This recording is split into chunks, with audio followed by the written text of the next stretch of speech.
보라, 온 세상이 저를 쫓는도다. 요한복음 14장 29절과 31절의 말씀을 가지고 오늘 주시는 생명의 양식을 함께 나누겠습니다.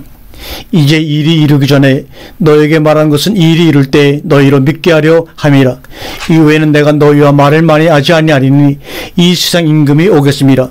그러나 저는 내게 관계할 것이 없으니 오직 내가 아버지를 사랑하는 것과 아버지의 명하신 대로 행하는 것을 세상으로 알게 하려 함이라.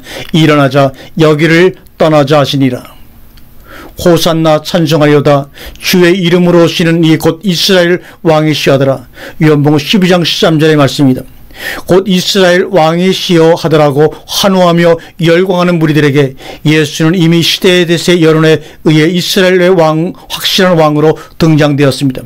그가 이스라엘을 억압으로부터 구원하고 자유를 실현시킬 수 있는 유일한 인물로 급부상하고 있음을 바리새인들의 입을 통해서 성경은 정확히 증거하고 있습니다.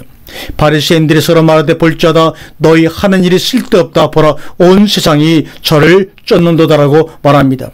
보라 온 세상이 저를 쫓는도다. 지금 누가 누구를 쫓고 있는 것입니까? 그렇습니다. 온 세상이 저를 호산나 찬송하리로다 주의 이름으로 오시는 이 곧 이스라엘의 왕이시하며 쫓고 있는 것입니다. 본문에서 온 세상은 예수를 쫓고 있는 무리들을 말하고 있는 것입니다. 예수를 쫓는 무리들 즉 온 세상은 예수를 일컬어 우리의 왕이시여 우리의 왕이시여 하면서 예수를 열심히 쫓고 있는 것입니다. 온 세상에게 예수는 세상 임금으로 이스라엘의 역사의 대세 가운데 등장하고 있는 순간입니다. 여기서 우리의 물음은 예수 스스로가 이러한 역사적인 현실 앞에서 민중들의 들피 끊는 호소를 외면하지 않고 자유의 실현을 위해 이스라엘 왕의 자리를 수락할 것인가 아니면 또 다른 선택을 할 것인가 하는 점입니다. 여기서 우리 일반적인 상식으로 볼 때 로마로부터 억압당하고 있는 민족적 비극의 현실 앞에서 여론의 구심점 역할을 뿐만 아니라 나사로를 살리실 만큼 능력의 소유자신 예수가 그리고 그렇게도 조상적부터 고대해왔던 민족 해방의 지도자로 부상되었으니 예수가 민중의 뜻을 모아 지도력을 발휘한다고 해도 역사적인 당위성과 명분은 충분하다고 봅니다. 그러나 예수님은 누가복음 4장 18절에 이사야 선지자를 통해 이렇게 말씀하십니다. 주의 성령이 내게 임하셨으니 이는 가난한 자에게 복음을 전하게 하시려고 내게 기름을 부으시고 나를 보내서 포로된 자에게 자유를 눈먼 자에게 다시 보게 함을 전파하며 눌린 자를 자유케 하고 주의 은혜를 전파하게 하려 하심이라고 자신의 사명을 분명히 했습니다. 우리가 잘 아는 대로 왕의 제도는 성경에 기록되면 부득이하게 생겨난 제도인 것을 잘 알 수 있습니다. 사무엘상 8장 1절에 보면 사무엘이 늙음에 그 아들들로 이스라엘 사사를 삼으니 장자의 이름은 요엘이요 차자의 이름은 아비아라. 그들이 브엘세바에서 사사가 되니라. 그 아들들이 그 아비의 행위를 따르지 아니하고 이를 따라서 뇌물을 취하고 판결을 굽게 하니라. 이스라엘 모든 장로가 모여 라마에 있는 사무엘에 나가서 그에게 이르되 보소서 당신은 늙고 당신의 아들들은 당신 행위를 따르지 아니하니 열방과 같이 우리에게 왕을 세워 우리를 다스리게 하소서한지라. 그들이 그러면서 7절 8절에 그들이 너를 버리며 나를 버려 자기들의 왕이 되지 못하게 하려 함이라. 20절도 우리도 열방과 같이 우리 왕이 우리를 다스리며 우리 앞에 나가서 우리의 싸움을 싸워야 할 것이니이다. 이것이 왕의 제도를 취하게 된 이유입니다. 진리와 말씀이 자신들의 삶을 지배하는 것을 거절하고 열방과 같이 세상 임금이 나타나 자신들을 다스려주면 살만 날 것 같다는 것입니다. 마치 보이지 않는 하나님을 따라하게 되면 오합지졸의 제가가 흩어져 구심점이 없어 보이지만 열방과 같이 우리에게도 왕이 있어 우리 왕이 우리를 다스리며 우리 앞에 나가서 우리의 싸움만 준다면 일사불란하게 중지가 모아지고 파워가 형성되며 마침내 자유도 쟁취하고 구원도 이루어내고 더 나아가 이 땅 위에 하나님의 나라도 쉽게 성취해낼 수 있으리라는 꿈과 소망에서 나온 제도가 바로 왕의 제도인 것입니다. 이것이 바로 인간들의 속성입니다. 그것이 무엇입니까? 모두가 그렇게 해서 자기의 유익을 육신적이든 정신적이든 도모해 보자는 것 아닙니까? 주님의 말씀이 자신들의 삶을 지배하기를 꺼려하고 오직 그것을 빙자하여 자기들의 욕심을 채워보자는 심사인 것입니다. 여기에 대하여 성경은 자기의 목숨을 구원코자 하면 이를 것이라는 말씀으로 경계를 해주고 있습니다. 또한 이스라엘 왕으로 오신 이여라고 하는 이 외침의 명분은 당신이 이스라엘 왕으로 오시기만 하면 자유와 구원이 성취될 것이라는 확신에 외치며 부르짖고 있는 것입니다. 그러나 그들은 새로운 세상 왕의 수하에 들어가서 종이 되고 있다는 사실은 까맣게 잊어버리고 있습니다. 이 말은 무엇이 자유이며 무엇이 구원인지를 모르기 때문에 나타나는 형상입니다. 자유와 구원을 부르짖는 그 몸짓과 외침이 자유를 부정하고 속박과 억압을 염원하고 있는 몸짓인 줄은 까맣게 모르는 비참한 인간들, 이것이 소위 이성을 가지고 있다고 하는 만물의 영장들의 인간들의 모습입니다. 어찌 여기에 진정한 구원이 필요하지 아니하며 어찌 여기에 하나님의 국률하심이 요청되지 않겠는가 하는 것입니다. 종교 생활의 허구가 바로 여기에 있습니다. 예수님은 인간이 부르짖고 있는 자유나 구원에 대하여는 전혀 관심을 갖지 않습니다. 또한 역사의 여론이나 대세 앞에 조금도 자신의 삶의 걸음을 멈추시는 분이 아닙니다. 누가 이 길을 알 수 있다는 말입니까? 사도 베드로가 가로되 주여 어디로 가시나이까?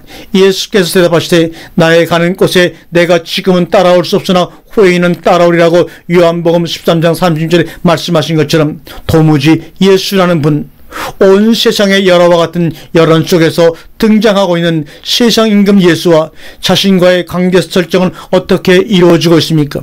이에 요한복음 14장 30절은 매우 간략히 그리고 정확하게 예수 자신의 심정과 상태를 말해주고 있습니다. 이후에는 내가 너희와 말을 많이 하지 아니하리니 이 세상 임금이 오겠습니다. 그러나 저는 내게 관계할 것이 없으니, 여기서 오겠음이라는 헬라어 단어를 살펴보면 에르케타이라는 말, 에르케타이, 즉 동사, 직설법, 형제, 중간 수동태 동사입니다. 이것은 오겠음이라는 말이 아닙니다. 현재 시제로 이미 이 세상 임금이 와 있음이라 이 말입니다.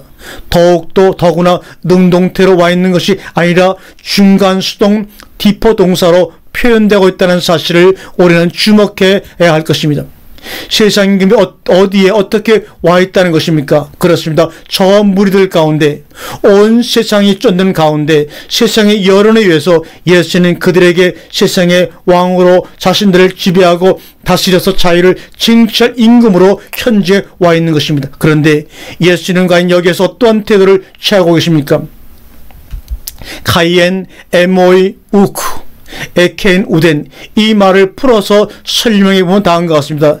세상 임금이 현재 와 있지만, 그러나 카이, 내 안에는 NMOE, 그가 세상 임금이 아무것도 가지고 있지 않다. 즉 세상 임금이 나하고 관계되어 있는 것이라고는 아무것도 없다는 것입니다. 예수님은 그 세상 임금들의 여론에 조금도 마음을 빼앗기고 있거나 흔들리고 있지 않다는 것입니다. 우리네 신보라면 그 정도 되면 당장 교단 하나쯤 세우든지 그 세력에 힘입어 자유와 정의의 신을 위한 진군나팔을 울려야 할 판인데 전혀 주님은 엉뚱하게 나가고 계신 것입니다. 차라리 냉혈인이라고 란 말도 어울리지 않을 만큼 세상 임금과 자신이 완전히 분리되어 있는 모습입니다. 여기서 우리의 현실은 어떻습니까? 온 세상은 제각기 예수 왕 아래서 서로가 고을 사또를 누리려 가고 있고 또한 자기들의 왕으로 세우려 가고 있지 않습니까? 당신이야말로 적임자이니 우리의 왕이 되어 주시오. 그렇게 무리들과 왕들은 서로 어우러져 흥에 겨워 한바탕 난장판을 벌여놓고 있지 않습니까? 성경의 역사 그대로 11개의 시대가 지금 계속해서 반복되어 있지 않는가? 그래서 죄를 먹고 마시며 세상 술에 취하여 비틀거리고 있는 저 무리들, 호산나 찬송하려다 이스라엘 왕으로 오시니 하고 있는 온 세상이 어찌 소돔성과 고모라성이 아니라고 그 누가 말하지 아니하겠는가? 우리가 어찌 온 세상을 예수도 모르는 저 무지한 불신자들의 세계만이라고 화살을 그들에게 돌릴 수가 있겠습니까? 이러고도 화가 없기를 기대하고 있으니 화인받은 양심이 아니고야 도저히 그럴 수가 있다는 말입니까? 예수님은 이미 그러한 시험을 통과하신 분입니다. 마귀가 또 그를 데리고 지극히 높은 산으로 가서 천하만국과 그 영광을 보여주며 가로되 만일 내게 엎드려 경배하면 이 모든 것을 내게 주리라. 이에 예수께서 말씀하시되 사단아 물러가라, 기록되었을 때 주 너희 하나님께 경배하고 오직 그를 섬기라고 했느니라. 이미 예수는 세상 임금의 유혹거리도 미혹거리도 되지 못했습니다.